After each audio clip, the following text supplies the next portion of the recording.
안녕하세요. 5분 만에 분데스리가 소식을 알려주는 5분데스리가의 캐스터 네치입니다. 어제 챔피언스리그 조별 추첨이 있었죠. 챔피언스리그에 출전하는 분데스리가 팀들의 조별 편성은 어땠는지, 그리고 주말 동안 치러진 분데스리가 2라운드에는 어떤 소식들이 있었는지 저와 함께 살펴보시죠.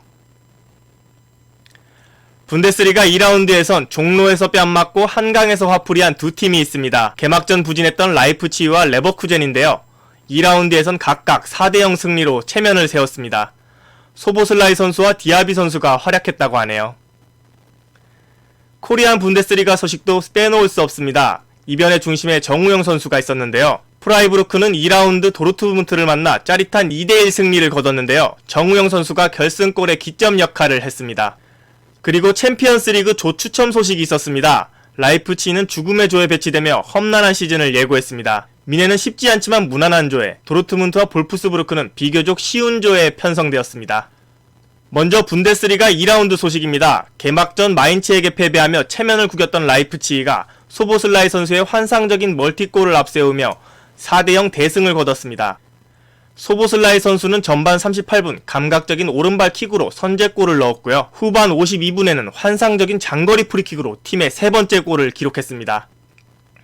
헝가리의 도미니크 소보슬라이 선수는 이번 경기 프리킥 포함 2골을 기록했는데요. 그 외에도 패스 37번을 시도해 34번을 성공시키며 92%에 달하는 성공률을 보였습니다. 거기엔 결정적인 키패스 역시 4번이 포함되었는데요. 이외에도 크로스 5회, 롱패스 2회를 성공시키며 활약했습니다. 그리고 비슷하게 우니온 베를린에 비기며 시즌을 시작한 레버쿠젠은 무사 디아비 선수의 맹활약 속에 메넨글라드바흐의 4대0 대승을 거뒀습니다. 프랑스의 무사 디아비 선수는 이번 경기 한 골 1어시스트를 기록했는데요. 독일 스포츠 매거진 키커에서 선정한 2라운드 베스트 플레이어로 뽑혔습니다. 무사 디아비 선수는 이번 경기 순간 최대 속도 시속 35km를 기록하며 스피드스타의 면모를 제대로 보여줬고요. 드리블 역시 10번 시도에 7번을 시키는 인상적인 모습으로 메넨글라드바흐의 왼쪽 수비수 벤세바이니 선수를 당혹스럽게 했습니다. 그리고 이번 라운드 최대 이변의 중심에 코리안 분데스리거 정우영 선수가 있습니다. 프라이부르크는 2라운드 도르트문트를 만나는데요. 2대1 승리를 거두는 이변을 보였습니다. 먼저 전반 6분 프라이부르크의 명실상부 에이스 빈첸조 그리포 선수가 환상적인 프리킥으로 선제골을 넣었고요.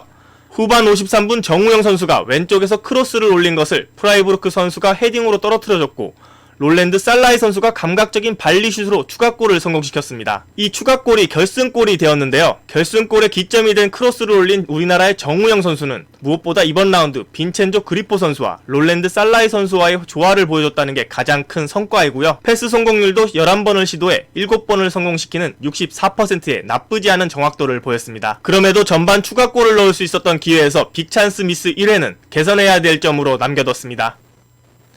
네, 다음은 독일 최대 스포츠 매거진 키커에서 선정한 2라운드 베스트 11입니다. 키커에서는 매 라운드마다 이렇게 가장 잘한 11명의 선수를 뽑는데요. 제가 키커지의 베스트 11을 가져온 이유는 이 키커지에서 매 시즌 중간과 마지막에 시즌 활약상에 따라 등급을 부여하는 랑리스트라는 것이 있거든요. 근데 이것이 꽤나 권위가 있고 신뢰도가 높은 편이라서 그것을 선정하는 이 키커지에서 베스트 11을 가지고 와봤고요. 앞으로도 매 라운드 소개해보고자 합니다. 네, 보시면은 먼저 앞서 주목했던 소보슬라이 선수와 디아비 선수가 모습을 보이고요. 또 라이프치히와 레버쿠젠이 모두 4대0 대승을 거뒀기 때문에 라이프치히와 레버쿠젠 선수가 많이 보이는 모습입니다. 라이프치히의 포르스베리 선수가 중앙의 모습을 보이고요. 레버쿠젠 선수로는 팔라시오스 선수, 왼쪽 풀백의 바커 선수, 오른쪽 풀백의 프림퐁 선수, 그리고 골키퍼 흐라데키까지 선정되는 모습입니다. 그리고 도르트문트를 잡은 프라이부르크의 수비수 니코 슐러터백 선수가 있고요. 그 외에도 우니온 베를린의 아오니 선수, 미넨의 그나브리 선수, 그리고 보움의 코찹 선수가 뽑혔습니다. 2라운드가 끝난 직후의 리그 테이블입니다. 두 경기에서 2승을 거둔 볼프스부르크가 리그 1위에 올라서 있고요. 그 아래로 1승 1무를 거둔 호펜하임, 레버쿠젠, 미넨, 프라이부르크가 2위부터 5위까지 포진해 있습니다. 다음은 챔피언스리그 조추첨 소식입니다. 한국 시간으로 8월 27일 새벽이었죠. 챔피언스리그 조별리그 추첨이 있었는데 흥미로운 조 편성이 많이 나왔습니다. 일단 죽음의 조로 불리는 A조는 이번 여름 이적 시장을 가장 활발하게 보냈던 맨체스터 시티와 파리가 모인 가운데 독일의 다크호스 라이프치히와 벨기에의 브리헤가 모였고요. 리벤지 매치들이 눈에 많이 띕니다. B조엔 1920 시즌 16강에서 맞붙으며 명승부를 보여준 아틀레티코 마드리드와 리버풀이 있고요. E조엔 1920 시즌 8강에서 도합스코어 8대2에 일명 가르마 대첩이라고 불린 미넨과 바르셀로나가 있습니다. F조엔 지난 시즌 유로파리그 결승에서 맞붙었던 비아레알과 맨유가 눈에 띕니다. 그리고 또 특이한 건 D조는 지난 시즌과 비교해서 챔피언스리그 자체에 진출하지 못한 메넨글라드바흐를 제외하고 인터밀란, 레알 마드리드, 샤흐타르가 또 똑같이 한 조에 묶였습니다. 근데 저희가 눈여겨봐야 할 건 분데스리가 팀들이 어떤 조에 속했느냐겠죠? 네, 제가 보기 쉬우라고 좀 더 선명하게 표시를 해봤고요. 난이도로 나눠봤습니다. 일단 맨체스터 시티와 파리 생제르맹과 묶인 그룹 A의 라이프치히는 다음 라운드 진출이 가장 어려울 것으로 보고 있습니다. 맨시티와 파리가 이번 시즌 엄청나게 많이 보강을 했거든요. 그리고 벨기에 리그의 우승팀 클럽 브리에도 만만하게 보긴 어렵습니다.